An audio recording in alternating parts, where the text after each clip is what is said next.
we've been starting these colts down the fence. These are 2 coming 3-year-olds for next year for maturity.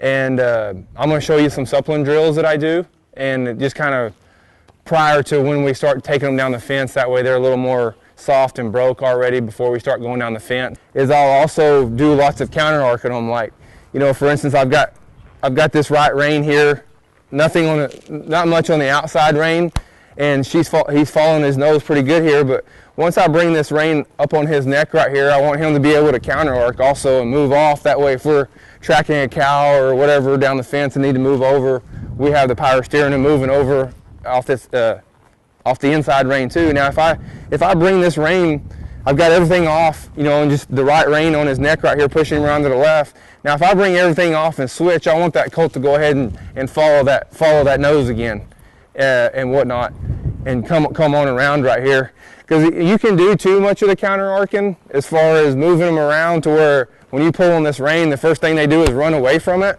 And that means you've probably done a little too much if they start the minute you pick that rein up. And my cue is just to really leave this outside rein off of them when I'm doing this and just move them around with their nose tipped here. And I want them to keep that forward motion going. I don't want them, so I am going to use this fence on my right side.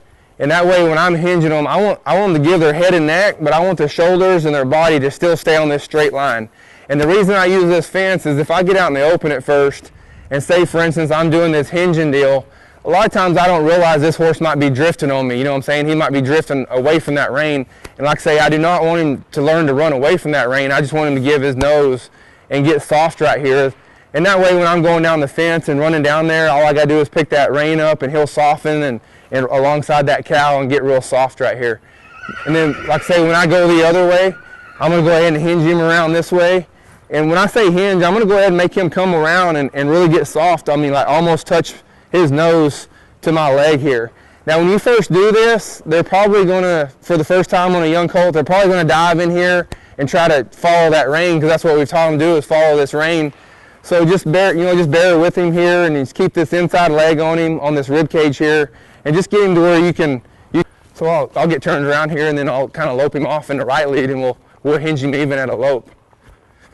And this is something we couldn't get outside in the big arena today, but the longer the rail is, I mean the arena, you can really get on that and just go for long distances on that straight line.